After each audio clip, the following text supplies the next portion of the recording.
Hi, my name is Dr. Esther Cole. I'm the founder and director of a multi-award winning international team, Lifespan Psychology, the Diverse Practice. I'm a consultant clinical psychologist, life coach and therapy business coach, and the first black clinical psychologist to win the Early Career Award from the British Psychological Society. I run individual and group coaching sessions for therapy bosses aspiring to build their team. BOSS stands for Business Owner Support Squad. Welcome to the Breaking Through Therapy podcast, sponsored by Lifespan Psychology, the Diverse Practice, produced by Earworm. This episode is also sponsored by Rooms for Therapists. To my knowledge, this is the only podcast that supports you to come on the show with your therapist at least 1 year after therapy to talk about the breakthroughs that you've made along your journey and its impact on your life ever since. So this is the mental wellness podcast for people interested in having therapy, professionals who deliver therapy, and everyone in between. The NHS had its 76th birthday this year. I personally believe that health is the most important form of wealth and that it should be free at the point of need for everyone on the planet. We're therefore fundraising for NHS Charities Together and hoping to raise £10,000 per year through this podcast. NHS Charities Together currently fund over 4,000 projects to support staff and patients to build a brighter future for the NHS. Find out more from our fundraising page in the show notes. This podcast is free to listen to, but we recommend a one-off donation of the cost of your therapy session so we can reach our £10,000 target every year to support the NHS. I've donated the price of my therapy session, and my company will continue to sponsor this podcast and fundraise for the NHS as long as we're able to. If you would like to sponsor us or feature on the show, please email info@breakingthroughtherapy.com. We always welcome international and overseas clients too. Now let me tell you about this wonderful therapy community, Rooms for Therapists. They're based in London, Brighton and Hove here in the UK. As soon as I met Les Fisher, the business owner, and his friendly team, I knew I'd found a home for my team too. Rooms for Therapists have affordable rooms you can book by the hour, no contract involved. They help you grow your therapy business through free networking events, free referrals within the community, and support you to market any workshops, training or other innovations you might have. They sponsored this podcast. They realise that therapists working in private practice can feel isolated, and it's nice to have a community around you to build with. Contact them if you need a base for your business and mention the Breaking Through Therapy podcast. The idea for my show came to me about a year ago. I don't know if you believe in God, but if you do, I thought it was part of his plan for my life alongside the book I co-edited on child brain injury in 2019. The book is called Psychological Therapy for Paediatric Acquired Brain Injury, Innovations for Children, Young People and Families. The inspiration for the book was a wonderful 12-year-old boy I met during my training as a clinical psychologist, who survived a cancerous brain tumour and had an enormous breakthrough in therapy for trauma, severe depression and binge eating. We both co-wrote a chapter with his mum for the book 5 years later. So about a year ago, when I had the idea for this podcast, I saw that therapists were on podcasts speaking about their work with clients. Clients were on podcasts speaking about their therapy journeys, even celebrities, but they rarely, if ever, were interviewed together.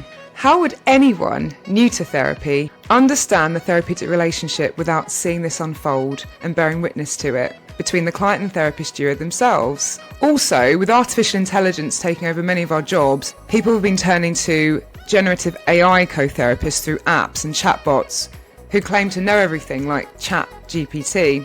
Our children and our children's children may grow up in worlds where human relationships just feel like too much hard work. We need to show them the importance of having a bond and healthy attachments and relationships with others, and that our brains are hardwired for connection and are even rewired over the process of effective talking therapy. The closest audio-visual medium I've seen to unpack the client-therapist relationship is Esther Perel's groundbreaking podcast, Where Should We Begin? Also, the film Stutz, starring Jonah Hill with his therapist, Dr. Phil Stutz, who's a psychiatrist. It's a phenomenal documentary highlighting the transformative power of the therapeutic relationship. It also unveils the layers and depths of vulnerability and pain within us, and how meaningful connections that resonate with us can help to heal us. Esther Perel and Jonah Hill do an amazing job of illuminating the client-therapist couple relationship, but are both part of that dynamic. This is fascinating, but they're not objective to the client, therapist or couple. What we're doing on this show is having a unique format where the client brings a therapist on the show, where they're both interviewed together by an objective host, me, Dr. Esther Cole, and that's quite different, I feel. The format is loosely based on 3 prompts: how they found each other, the client-therapist relationship, and 3 breakthroughs in therapy.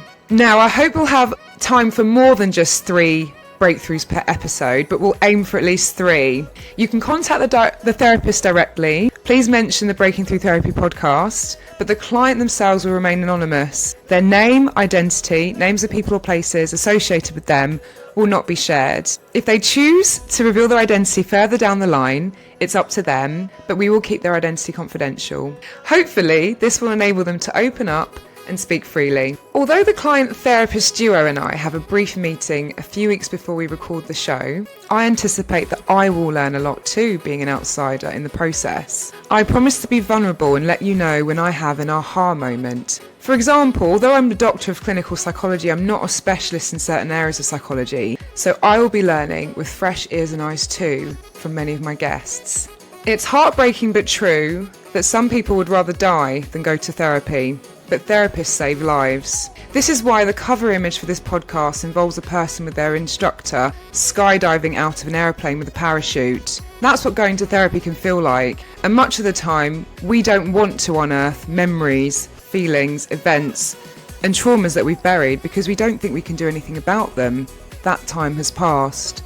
It's not easy going out of our comfort zones. Doing this podcast was nerve-wracking. It's taken a year and it has felt like I'm free-falling out of a plane at points. One way of coping with overwhelming and momentous tasks is to break things down step by step. This is how I got here after 1 year, and I think that breaking things down as a roadmap to success is so important. One of the gems of this podcast is that you will gain a lot of self-help tips. The process of therapy will get explained and demystified for you, and potentially provide a roadmap for you too, should the stories of my guests resonate with you.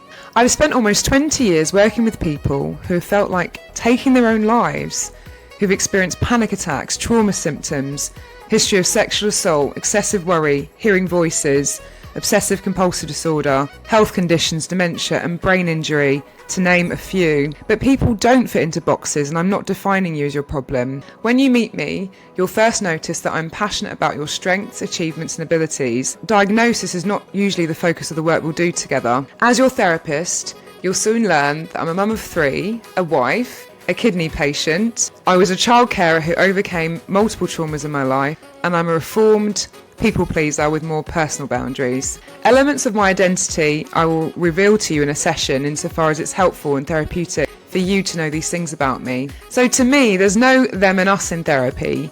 You'll also find out that I'm in therapy too and have been for many years. I might ask your opinion on the importance of similarities or differences between us in our therapeutic relationship. Do we need to be the same race, colour, religion, gender, sexuality or age as our therapist? Or do some elements of intersectionality not matter as much as others to us? Does your therapist need to be a parent too or not? Which factors matter most to you and why? What if the transference of feelings between you and your therapist makes you feel at times like the therapist is your mum, your dad, your sister? Or from the therapist's perspective, what if the counter-transference of feelings between you and your client makes you feel you're repeating patterns from your own, for example, mother-daughter relationship? How open are we to exploring strong feelings that we might have for our clients in supervision or in the therapy process itself? How do we deal with those feelings, transferences and resonances? We've talked about diagnosis, similarities, differences and feelings between you and your therapist. What about how therapy is delivered? Would you prefer a group, couples therapy, individual therapy or talking therapies? Which models of therapy do you know about? Cognitive behavioural therapy, EMDR, schema-focused therapy, integrative, psychoanalytic? I could go on. What qualifications does your therapist need? Do you know if you'd prefer someone with a doctorate, diploma, master's, medical degree like a psychiatrist or another qualification? You see, choosing talking therapy is a minefield because of all these factors. Getting the right fit for you and breaking through therapy, it's a hard formula to get right, but we're here to help you navigate this. Some research actually suggests we may also learn more from therapists and clients who have different backgrounds to us. For some peoples or cultures, differences are preferable if the therapist is outside their social cultural context. I fully believe and witness that great therapeutic work is done across cultures, faith and race every day. I would also like to set up a peer supervision group to support white therapists working with black clients. I've had some amazing white therapists, as well as therapists from other racial backgrounds, really excellent therapists across different walks of life. Current therapist is a Polish female and absolutely brilliant. I found her through my company employee assistance program. Email me if you're interested in joining this group on info@breakingthroughtherapy.com. I know there is a discourse and solid research around the pain produced by attempts of colour blindness in therapy, covert racism, unconscious bias, denial of racism in white therapists. However, too often we don't hear of or celebrate therapists doing great work with black clients and therapists from a range of ethnic and multicultural backgrounds achieving amazing results together across cultures and intersections. This may be very difficult to believe, as we're currently living in one of the most challenging times of social and political conflict in our lifetimes. Currently in 2024, post the COVID pandemic,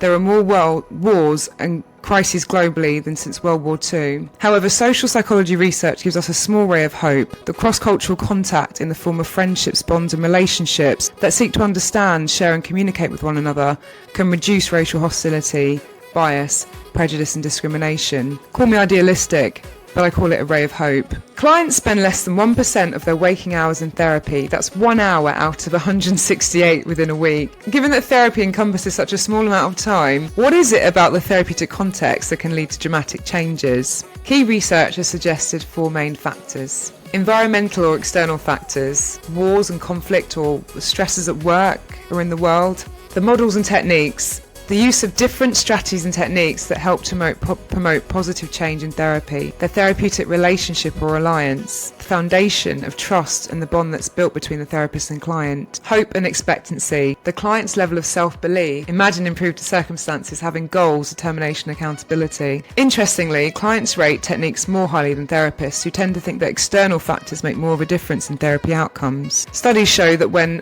personality factors and the focus of therapy match between the client and therapist, outcomes are better for clients. Much of this life-changing work can now also be done online, with at least the same effectiveness and outcomes with adults and children with mild to moderate difficulties. There are still many instances where face-to-face therapy will be preferable or essential. I'm doing a talk with online events on under 12 online therapy, techniques for disengagement during sessions.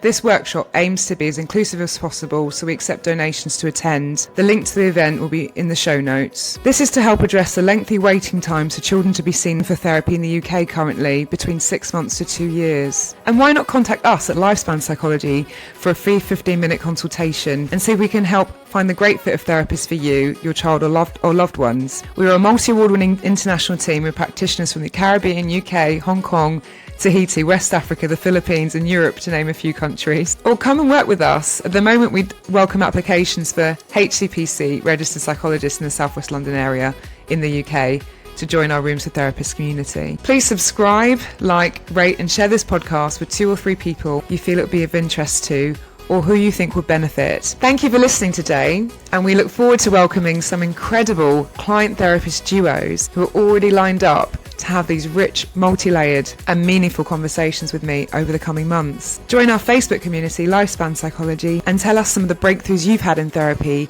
or breakthroughs you've seen in your clients. Follow Lifespan Psychology on Instagram and LinkedIn. The handles will be on the show notes. A brief disclaimer: this podcast itself is not a replacement for professional psychological or psychiatric help. You can book an appointment with our team, but we do not provide a crisis service. If you've been affected by any of the content and need to speak to someone urgently, please contact your GP to make a referral for talking therapies. You can contact NHS 111 out of hours or the Samaritans on 116 123. Childline also offer free confidential advice and a helpline for children and young people in distress. There are also counsellors online available. Call 0800 1111 or go to www.childline.org.uk. If you're worried about someone's safety, please call 999 or bring them to the Accident and Emergency Department. You can contact the charity CALM, Campaign Against Living Miserably, or an SPCC for children. These resources are in the show notes. If you're listening from overseas, please consult your doctor and find out the local charity and governmental mental health services in your country. Thank you for being part of the Breaking Through Therapy community. I would also like to thank the composer of this theme tune. It's called Bliss by Luke Bergs. This was the introduction to this podcast. Let's dive into some conversations that change the courses of people's lives in upcoming episodes.